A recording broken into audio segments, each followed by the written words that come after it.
गलतफहमी की दीवार। जब शक ने प्यार से ज्यादा आवाज कर दी। आरव और नंदिनी की शादी को 5 साल हो चुके थे। 5 साल जो बाहर से देखने में कम लगते हैं, लेकिन अंदर से बहुत कुछ बदल देते हैं। इन 5 सालों में दोनों ने एक दूसरे के साथ हंसना सीखा, रोना सीखा, चुप रहना भी सीखा। नंदिनी सुबह सबसे पहले उठती, आरव के लिए चाय बनाती, उसकी शर्ट प्रेस करती और जाते समय दरवाजे तक उसे छोड़ने जाती। आरव भी जाते जाते बस इतना कह देता, अपना ध्यान रखना। यही दो शब्द नंदिनी का पूरा दिन बना देते थे।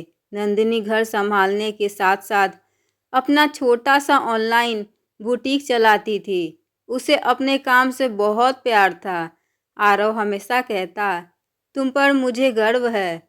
यही गर्व नंदिनी की सबसे बड़ी ताकत थी। आरव की बहन पायल भी उसी घर में रहती थी। शादी से पहले आरव ही उसका सब कुछ था। कोई परेशानी होती भैया, कोई खुशी होती भैया। लेकिन शादी के बाद पायल को लगने लगा कि उसका भैया उससे दूर जा रहा है। अब आरव देर से आता, ज्यादा बात नंदिनी से करता, फैसले भी उसी से पूछ कर लेता। पायल के मन में एक खालीपन बैठ गया और वही खालीपन धीरे धीरे जलन बन गया। वह नंदिनी से सीधे कुछ नहीं कहती थी, लेकिन मन ही मन में तुलना करती रहती। अब तो सिर्फ भैया भाभी की ही सुनते हैं। वह दिन जो सब कुछ ले डूबा।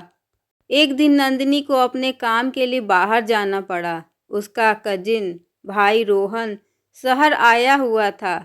वही उसे कार से ले गया। रोहन नंदिनी को सगी बहन की तरह मानता था। दोनों बचपन से साथ पले थे। नंदिनी को जरा भी अंदाजा नहीं था कि यही बात उसकी जिंदगी में तूफान ले आएगी। जब वे दोनों कार में बैठे बात कर रहे थे, उसी समय पायल ने उन्हें देख लिया। उसने सच जानने की कोशिश नहीं की। उसने सिर्फ मान लिया, अब यही से होती है शक की शुरुआत। शाम को आरव घर आया। पायल ने बहुत सामान्य आवाज में कहा, भैया आज मैंने भाभी को किसी लड़के के साथ कार में देखा। आरव का हाथ रुक गया। कौन लड़का? उसने पूछा। पता नहीं, लेकिन वो दोनों बहुत आराम से थे। पायल ने बात थोड़ा घुमाकर कहा, बस यही से सब बदल गया। आरव ने नंदिनी से कुछ नहीं पूछा। उसने अपनी पत्नी की आंखों की सच्चाई से ज्यादा किसी और की बातों पर भरोसा कर लिया। नंदिनी ने महसूस किया कि आरव अब बदल गया है। वह अब पहले की तरह बात नहीं करता। उसकी आंखों में अब अपनापन नहीं, सवाल होते थे। नंदिनी रात को अकेले बैठकर सोचती, मैंने क्या गलती किया। एक दिन उसने पूछा, आरव क्या तुम मुझसे खुश नहीं हो? आरव ने बिना देखे कहा, तुम जैसी हो वैसी नहीं रही। ये शब्द नंदिनी के दिल में चुभ गई। पायल अब खुलकर बातें करने लगी। आजकल लोग भरोसे के लायक नहीं रहे। औरतें भी बदल जाती हैं। नंदिनी सब सुनती रही।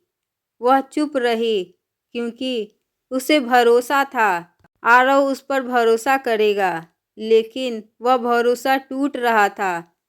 एक रात झगड़ा बहुत बढ़ गया। आरव ने ऊंची आवाज में कहा, मुझे सब पता है। नंदिनी कांपते हुए बोली, क्या पता है तुम्हें? आरव ने शक भरी नजरों से देखा। तुम सच नहीं बोल रही। नंदिनी की आंखों से आंसू बह निकले। अगर तुम्हें मुझ पर शक है तो मैं यहाँ क्यों हूँ?